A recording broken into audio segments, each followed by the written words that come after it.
Good morning from Sacred Space at Titania's Realm.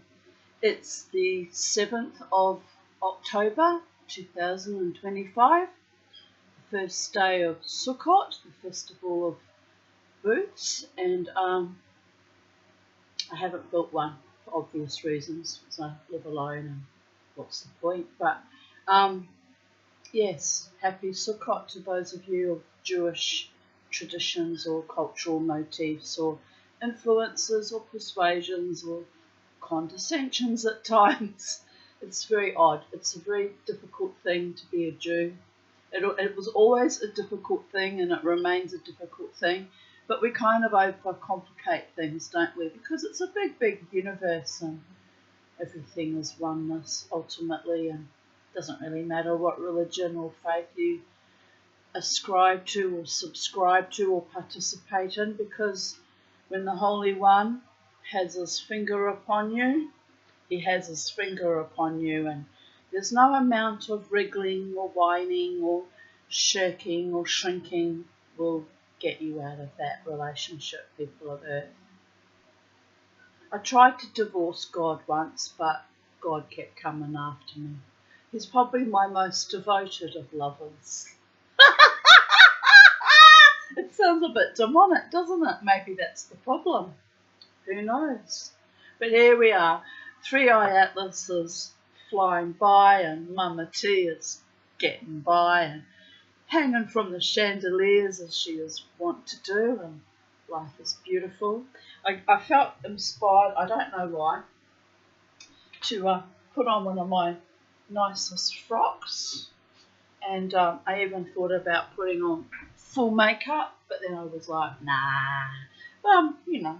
I'm bare-legged and barefoot as I usually am at home, but I've got a nice frock on, and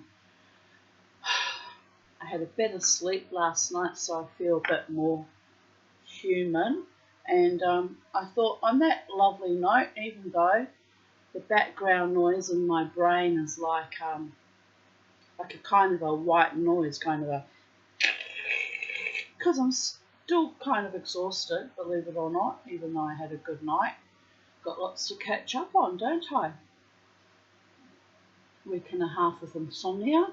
But yeah, there's kind of a white, and I don't mean the fan in the background, although that's grinding my gears too. I'll turn it off when it cools down a bit more in here.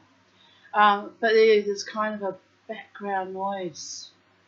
It's really weird that how I exist inside my own brain these days at age 60. It's like it's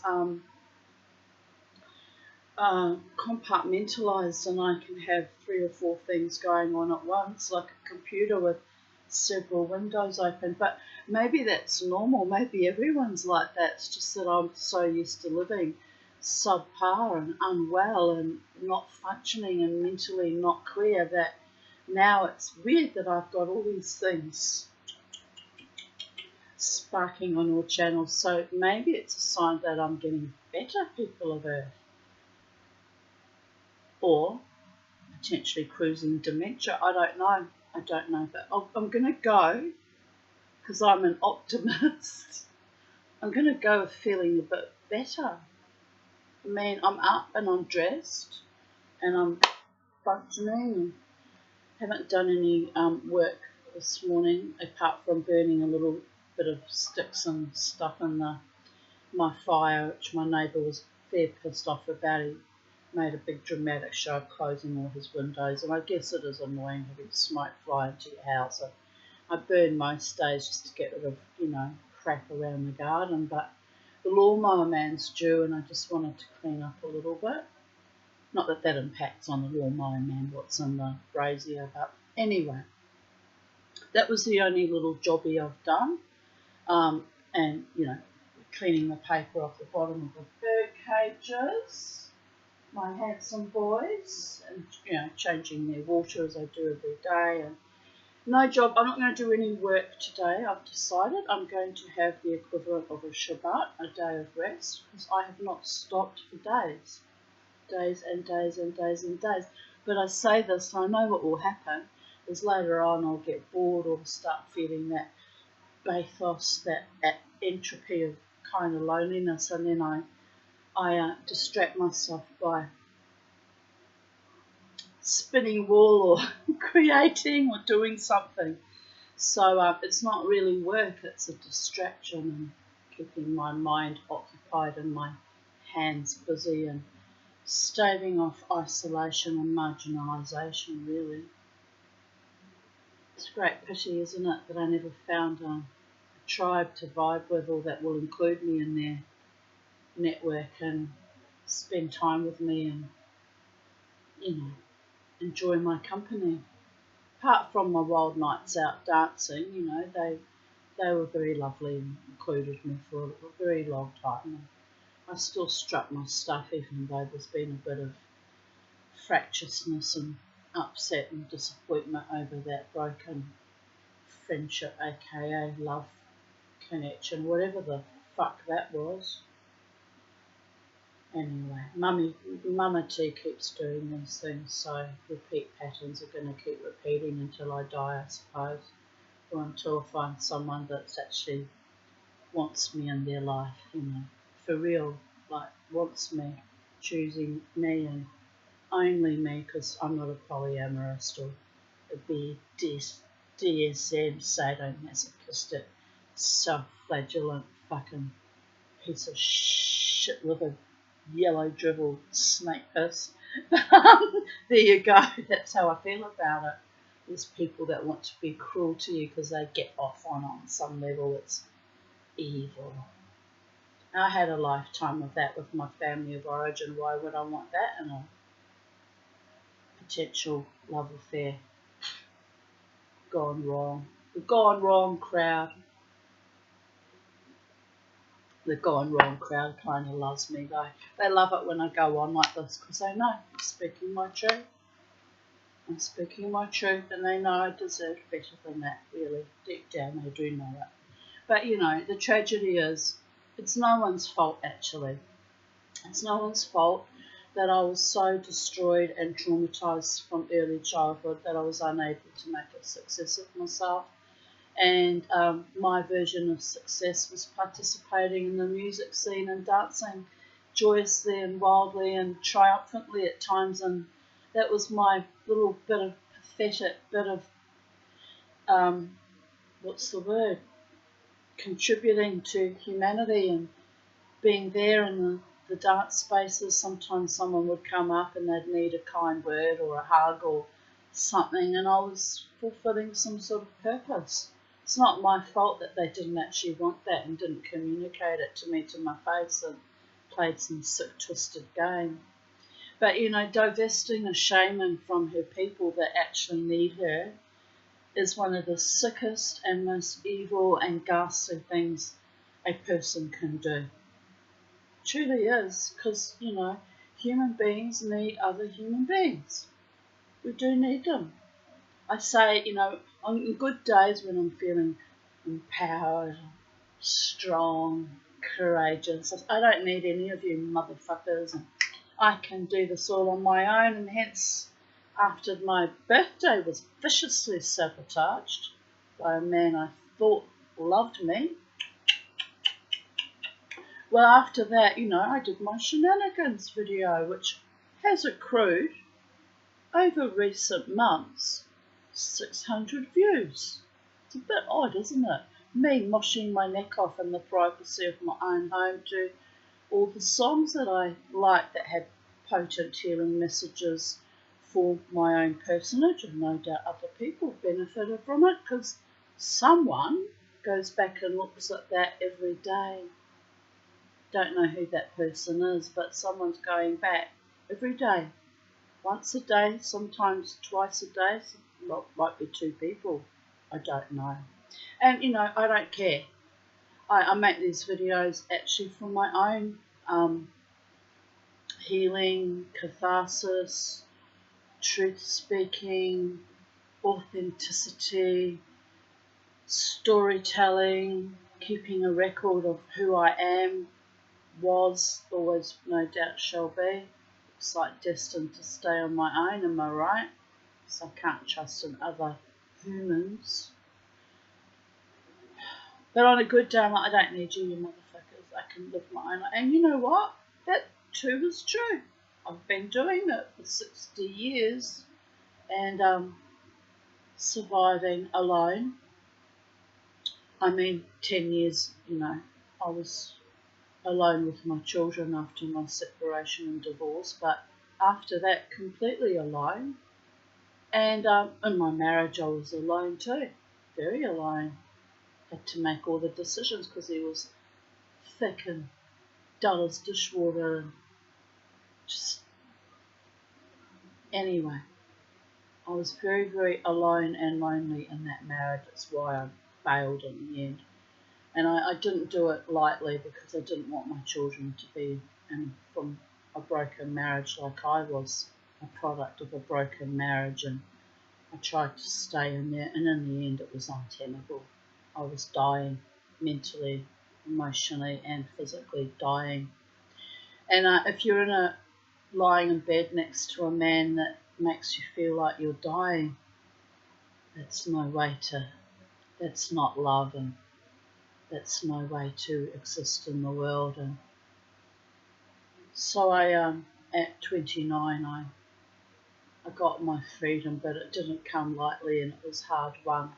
Here we are, 11:11 a.m. Make a wish to the angels who remind me, don't worry, Mama T. We had your back then and we've had your back now, and we've brought you through. 30 years later, we've brought you through. Alone, single-handedly, by sheer force of determination at times.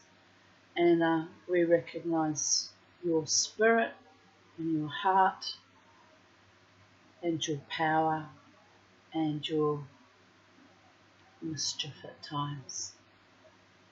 So anyway, on that note, enough meandering around in concentric circles of hellscapes that I only barely survived, by the way. Literally barely survived. And I certainly don't want to skirt round another fucking drain or a leaking colander of just spent energy on someone that's so foul and disingenuous that it just leaves me with a seeping, pestilent wound that can't be staunched, because I've done that before, people of Earth. I've done that before. I've lived that a multitude of times. It almost makes me wish that 3i Atlas just slams into this planet and just blows us all to smithereens, but I don't want that, because there's good people on this planet, and birds and animals and trees and life forms across this entire ecosystem that deserve to live and be joyous and triumphant and victorious and sweet and have their babies and grow them and see their grandchildren and continue on manifesting, evolving, growing, forming life. Life, l'chaim. Even 3i Atlas, they believe, has some kind of sentience to it. And you know what? I believe that. I predicted something was coming months ago. I'm just not a good enough psychic to know what and who, and didn't have the fine details, but Mama T always knows when there's something immense that's about to change human consciousness on the macrocosm or in the microcosm. Change my life personally, and I'm just in the process of adaptation and come back from 6 months of grieving over a man that proved himself false. And why have I grieved so long? The depths of my love, I guess. And it's time I put that aside and shucked it off and said, fuck it, throw it in the fuck it bucket, and resumed my characteristic defiant dance. And don't let him get to me. Don't let him ever get to me, ever again. Um,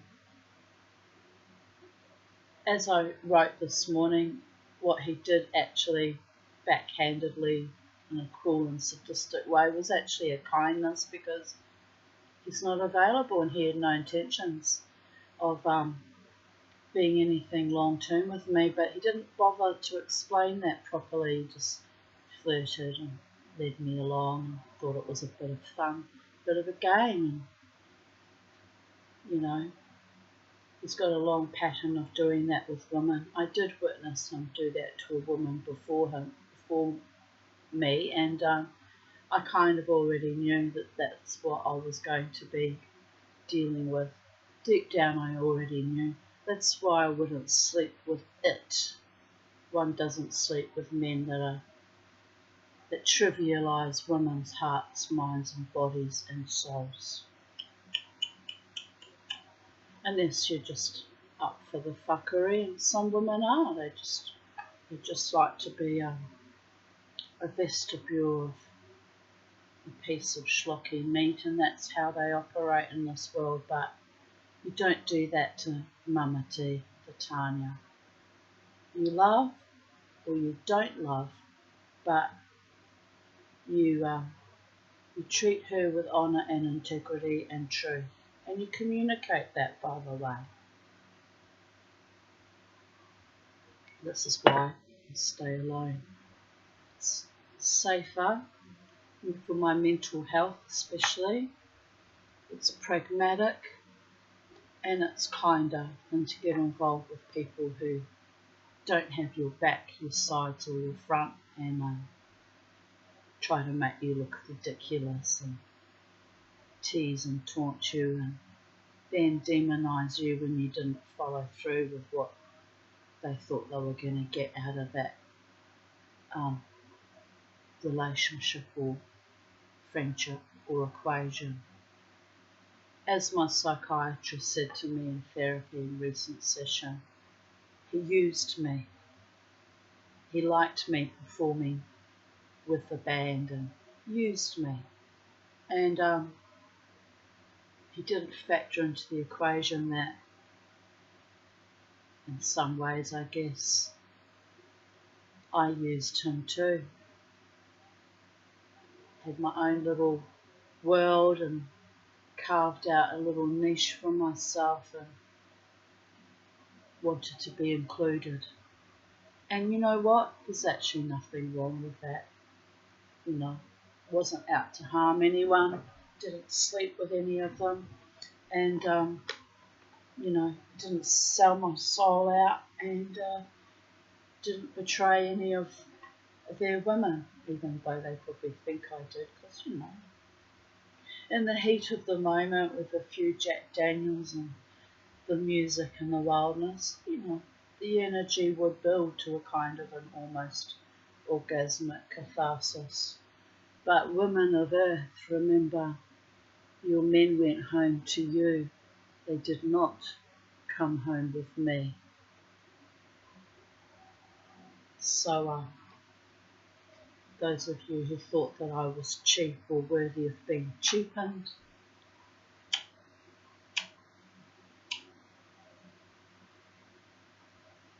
to hell with you for the rest of eternity.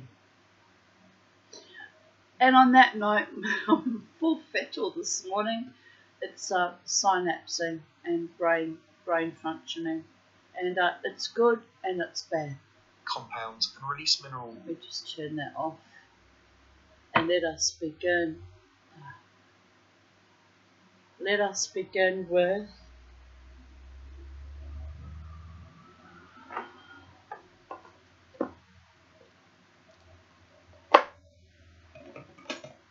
chapter 22 of the ruin of Doriath.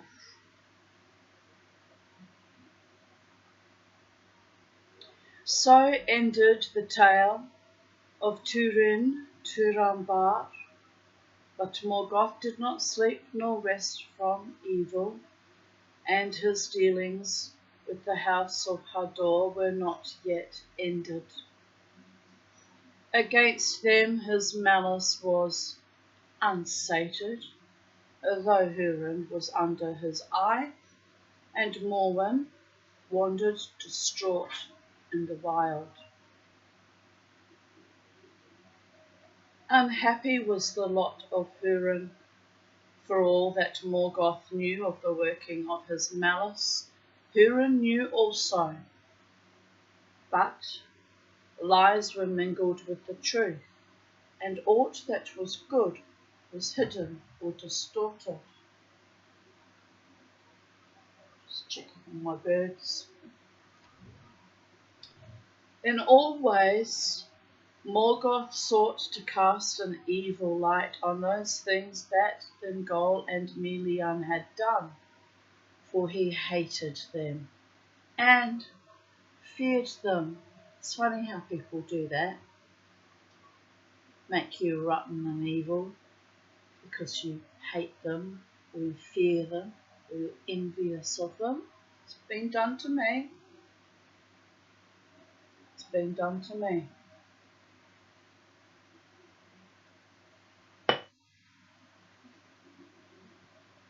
But with that, hang on a minute. When therefore he judged the time to be ripe, he released Huron from his bondage, bidding him go whither he would. And he feigned that in this he was moved by pity, as for an enemy utterly defeated. But he lied, for his purpose was that Huron should still further his hatred for elves and men ere he died. Then, little though he trusted the words of Morgoth, knowing indeed that he was without pity, Huron took his freedom and went forth in grief, embittered by the words of the Dark Lord. And a year was now gone since the death of Turin, his son. For 28 years he had been captive in Angband, and he was grown grim to look upon. His hair and beard were white and long, but he walked unbowed, bearing a great black staff, and he was girt with a sword. Thus he passed into Hithlum, and tidings came to the chieftains of the Easterlings that there was a great riding of captains and black soldiers of Angband over the sands of Unfalglith. And with them came an old man as one that was held in high honour. Therefore they did not lay hands on Huron, but let him walk at will in those lands in which they were wise, for the remnant of his own people shunned him, because of his coming from Angband as one in league and honour with Morgoth.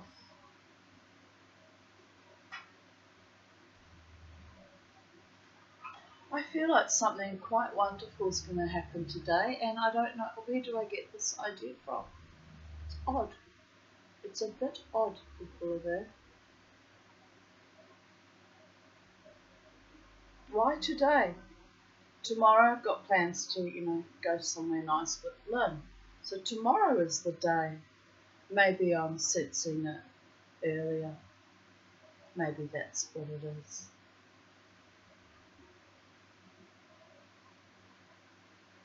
Or I'm going to receive positive, uplifting news, perhaps.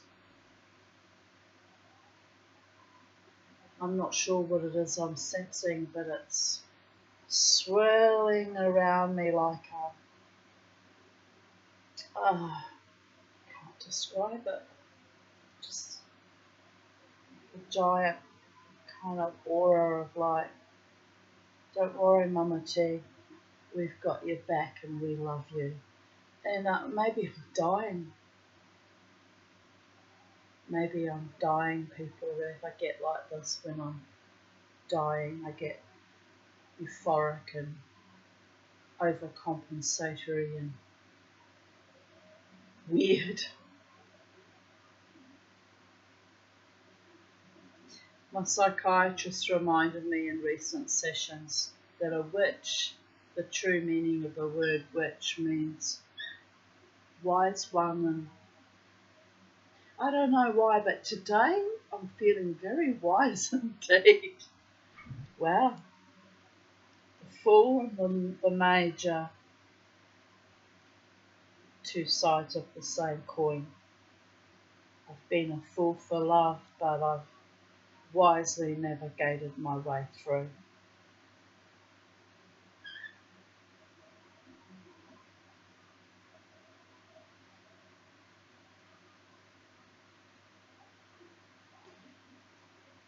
Thus his freedom did but increase the bitterness of Huron's heart, and he departed from the land of Hithlam and went up into the mountains. Thence he descried far off amid the clouds the peaks of Tusegrin, and he remembered Turgon, and he desired to come again to the hidden realm of Gondolin. He went down therefore from Ered Wethrin, and he knew not that the creatures of Morgoth watched all his steps.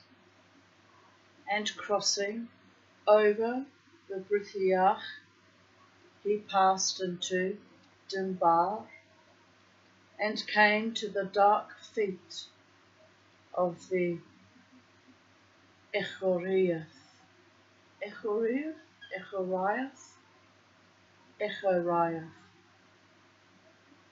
Could be Echoriath, but they said CH is a Scottish or German or a Kutzmann. I have both German and Scottish ancestry, so I can, like the best of them, people of Earth.